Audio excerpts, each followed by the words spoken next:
Hello everyone and welcome back to our channel. So in this particular video we shall consider the next part of the respiratory system, that is the trachea. Okay, so these are the different parts of the respiratory system which we have considered already: the nose, pharynx and the larynx in the last video. So in today's video we shall consider the next portion, that is trachea, which is also known as the windpipe quite commonly. Okay, so that's the one. Okay, so the air which enters the nasal cavity, it will travel through the pharynx. From here it will enter the larynx, as we have seen. Okay, and from here the air passes into the next part, that is the trachea. Okay, so this particular term trachea, it means sturdy. Okay, something which is sturdy. Okay, because it is hard in as to feeling. Okay, now this is also known as the windpipe quite commonly, just like esophagus is known as the food pipe. Okay, which conveys the food towards the stomach. So similarly this trachea, it conveys the air to the next part of the respiratory system. Okay, so that's why it is referred to as the windpipe. So it is also a tubular passageway. So it is also the part of the conducting tubular system which conveys the air towards the lungs. Okay, so this particular part trachea, as you can see, it begins over here. That's the larynx which we have seen. Okay, which is composed of the cartilages, a number of cartilages. Okay, so as you can see, this one, can you all recall which cartilage this is? There are totally 9 cartilages, right? 3 singly and 3 occur in pair. So this particular cartilage, yes, that's the thyroid cartilage or the Adam's apple. Okay, so inferior to this is located the cricoid cartilage, which is connected with the trachea, the cartilages of the trachea. So as you can see over here, number of ring like structures appear over here. Okay, because those are the cartilages. Okay, so trachea, it begins over here and ends somewhere over here. Okay, so it's round about 12 centimeter long and 2.5 centimeter in diameter. Okay, and it is located just anterior to the esophagus. Okay, just like your larynx, it is also located anterior to the esophagus, right? So it will continue down in the form of trachea.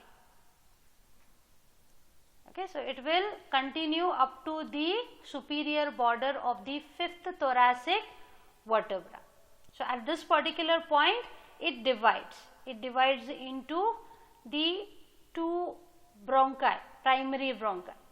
That's the next part of the respiratory system. Okay. Now coming to the layers of the wall of the trachea. Okay, from deep to superficial.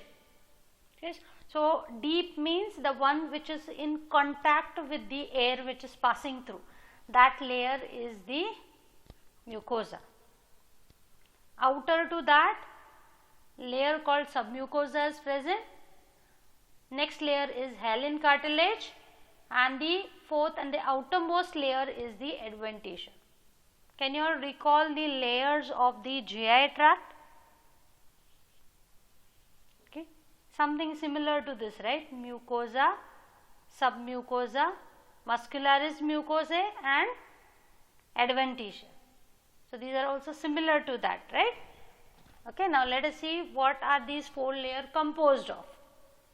Okay, now the first layer, that is the mucosa. This comprises of the epithelial layer. So the type of epithelial cells which are present, these are pseudostratified ciliated columnar epithelium, and an underlying layer of lamina propria also will be present. Okay. Now ciliated columnar epithelium means what will be present over here? Yes, there will be cilia which will be present, right?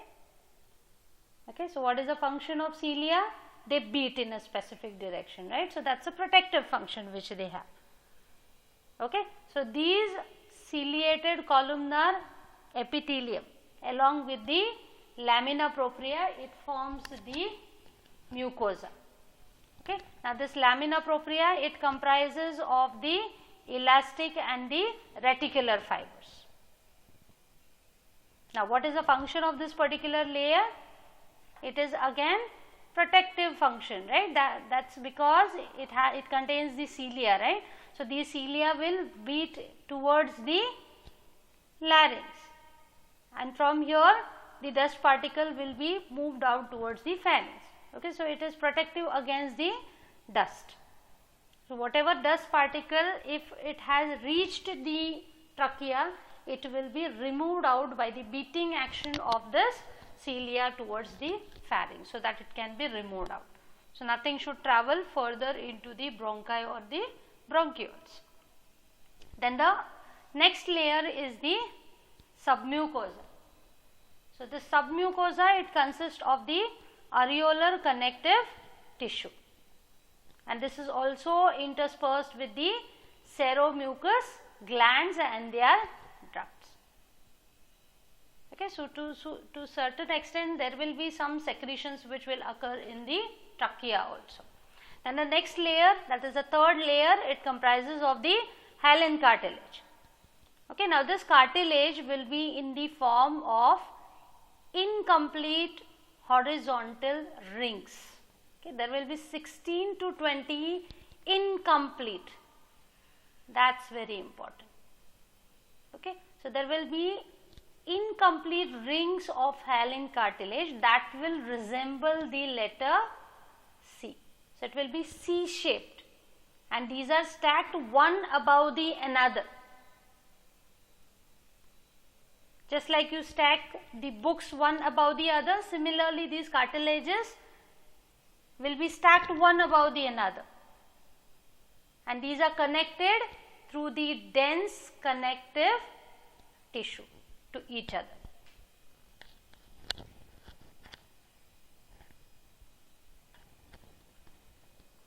Now, if you can feel the skin in your neck, you will be able to feel these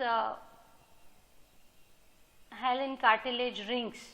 Okay, if you feel the skin which is inferior to the larynx. Okay, so just do it and just check it if you can feel the rings. Some horizontal structures you will be able to feel in your neck. So these are the cartilages, the hyaline cartilages of the trachea. Okay, now as you can see that this is the C-shaped cartilage. That's the one. Now these are incomplete rings, right? So it's a C-shaped structure which this cartilage has.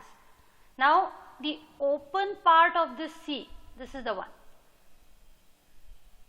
It's not connected in this region, right? So cartilage is absent over here. So it's present posteriorly. As you can see that this is the anterior side and this is the posterior side. That's your trachea, and posterior to trachea will be the esophagus, right? So we have seen the position is anterior to the esophagus, right? So the open part of this cartilage, it is located posteriorly. So it is facing towards the esophagus. Now this open space of this hyaline cartilage, that is spanned by a membrane called as fibromuscular membrane. Okay, as you can see the positions of these two, this is the trachea, that's your esophagus. Okay, and these are the cartilages. Okay, C shaped. As you can see, this is the cartilage up to here, and this region, it comprises of the fibromuscular membrane. Okay, now this fibromuscular membrane, it comprises of smooth muscle fibers.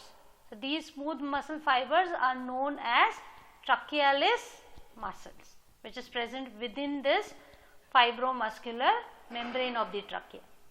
Apart from that, it also comprises of the elastic connective tissue. Now, what is the role of this elastic connective tissue?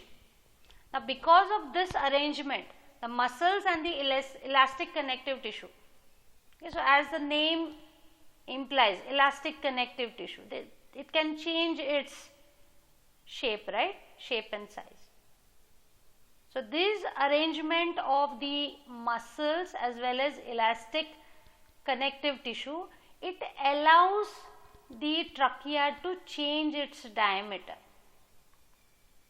Okay, so this diameter of the trachea, it can be changed because of the presence of the muscles and the elastic connective tissue which is present over here. Now, why it needs to be changed is it's needed to allow the passage of the air in appropriate amounts. Okay, so for efficient air flow during inhalation and exhalation, this particular change in the diameter, it is necessary. So that is made possible by this fibromuscular membrane which contains the trachealis muscle and the elastic connective tissue. Okay, and this solid portion, that is the C-shaped cartilage, that keeps the trachea patent. Okay, it maintains the patency. What is the meaning of patent? To keep something patent means what? To keep it open. Okay, so that it should not collapse. Okay, so these incomplete rings, they provide a rigid structure so that the trachea do not collapse inward, especially during the inhalation. Otherwise, what will happen? If it collapses, it will obstruct the air passageway, right? So air will not be breathed in or breathed out efficiently.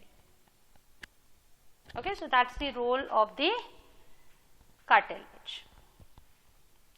Then the last layer, that is the adventitia of the trachea, the outermost layer. So this comprises of the areolar connective tissue.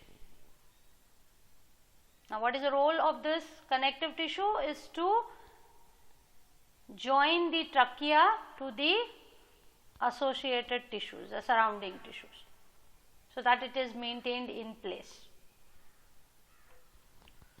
Okay, so this is to do with the trachea, which is the next part which conveys the air towards the bronchi.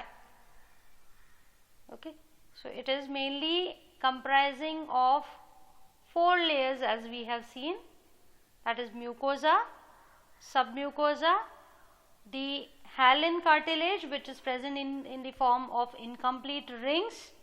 So that's a very important arrangement which provides the sturdy structure to the trachea and prevents it from collapsing so that it is maintained patent, and the outermost layer is the adventitia. Okay, so this is the reference.